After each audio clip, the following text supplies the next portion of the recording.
Hi friends, ఏజే వ్లాగ్కు స్వాగతం. మీరు మహాభారతం గురించి వినే ఉంటారు, కానీ అందులోని ఒక విషాద గాథ గురించి తెలుసా?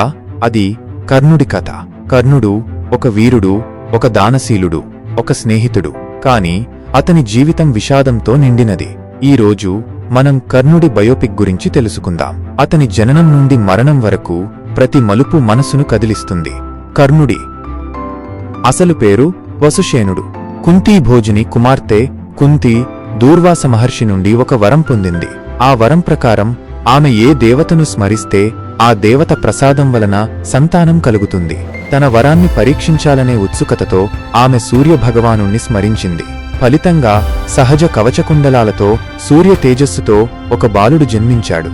అవివాహితగా ఉన్నా తనకు పుత్రుడు జన్మించడం లోకనిందకు దారితీస్తుందని భయపడిన కుంతి ఆ బిడ్డను ఒక పెట్టెలో ఉంచి గంగానదిలో విడిచిపెట్టింది.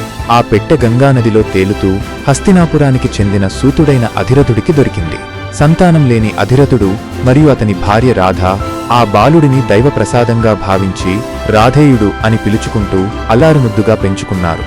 అలా సూర్యపుత్రుడు సూతపుత్రుడిగా పెరిగాడు. కర్ణుడు బాల్యం నుండే ధనుర్విద్యపై అపారమైన ఆసక్తిని కనబరిచాడు. ద్రోణాచార్యుని వద్ద పాండవులు కౌరవులతో కలిసి విద్యాభ్యాసం చేసినప్పటికీ సూతపుత్రుడనే కారణంతో ఆయనకు బ్రహ్మాస్త్రం వంటి దివ్యాస్త్రాలను నేర్పడానికి ద్రోణుడు నిరాకరించాడు.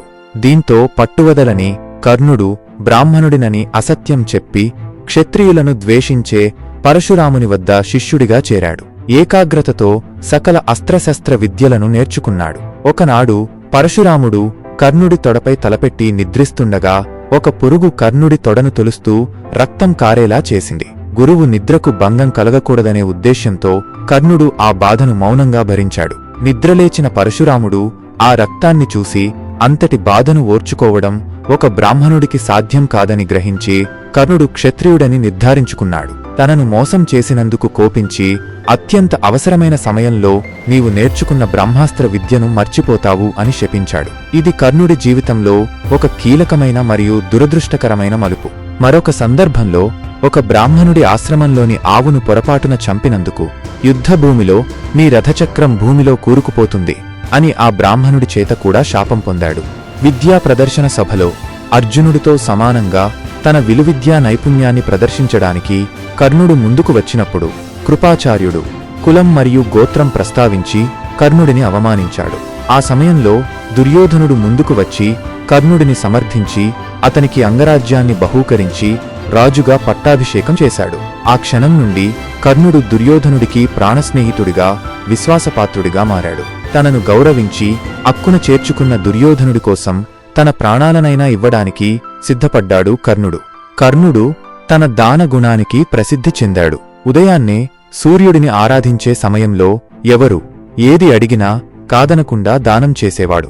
అర్జునుడిని కురుక్షేత్ర యుద్ధంలో కాపాడటానికి ఇంద్రుడు బ్రాహ్మణ వేషంలో వచ్చి కర్ణుడి సహజ కవచకుండలాలను దానంగా అడిగాడు. అవి తన ప్రాణరక్షకాలని తెలిసినప్పటికీ ఇచ్చిన మాటకు కట్టుబడి తన శరీరం నుండి కవచకుండలాలను కోసి దానం చేశాడు. అతని దానశీలతకు మెచ్చిన ఇంద్రుడు ప్రతిఫలంగా శక్తి అనే అమోఘమైన ఆయుధాన్ని ప్రసాదించాడు. అయితే దానిని ఒక్కసారి మాత్రమే ప్రయోగించగలడు. కురుక్షేత్ర సంగ్రామానికి ముందు శ్రీకృష్ణుడు కర్ణుడి జన్మరహస్యాన్ని వెల్లడించి పాండవుల పక్షాన చేరమని కోరాడు. కర్ణుడు పాండవులు తన సోదరులని తెలిసినా ఆపదకాలంలో తనను ఆదుకున్న మిత్రుడు దుర్యోధనుడిని విడిచిపెట్టలేనని మిత్రద్రోహం చేయలేనని స్పష్టం చేశాడు. యుద్ధంలో కర్ణుడు అపారమైన పరాక్రమాన్ని ప్రదర్శించాడు. భీష్ముడు మరియు ద్రోణుడు పడిపోయిన తరువాత కౌరవ సైన్యానికి సర్వ సైన్యాధ్యక్షుడిగా నాయకత్వం వహించాడు. యుద్ధం యొక్క 17వ రోజున అర్జునుడితో భీకరంగా పోరాడాడు. సరిగ్గా అదే సమయంలో పరశురాముడి శాపం కారణంగా బ్రహ్మాస్త్రాన్ని ప్రయోగించే మంత్రాన్ని మరచిపోయాడు మరియు బ్రాహ్మణుడి శాపం వల్ల అతని రథచక్రం భూమిలో కూరుకుపోయింది. నిరాయుధుడిగా రథచక్రాన్ని పైకి ఎత్తుతున్న సమయంలో శ్రీకృష్ణుడి సూచన మేరకు అర్జునుడు అస్త్రప్రయోగం చేసి కర్ణుడిని సంహరించాడు. కర్ణుడి మరణం తరువాత కుంతి అతని జన్మ రహస్యాన్ని పాండవులకు వెల్లడించింది. తమ జ్యేష్ఠ సోదరుడిని తామే చంపుకున్నామని తెలిసి పాండవులు తీవ్రంగా విలపించారు. ధర్మరాజు కర్ణుడికి అంత్యక్రియలు నిర్వహించి స్త్రీలు ఏ రహస్యాన్ని దాచలేరని శపించాడు. కర్ణుడి జీవితం విధి బలీయమైనదని, కాని వ్యక్తి యొక్క గుణం మరియు పరాక్రమం శాశ్వతంగా నిలిచిపోతాయని చాటి చెబుతుంది. ఆయన చేసిన త్యాగాలు, చూపిన విశ్వాసం మరియు దానగుణం నేటికీ స్ఫూర్తిదాయకంగా నిలుస్తున్నాయి.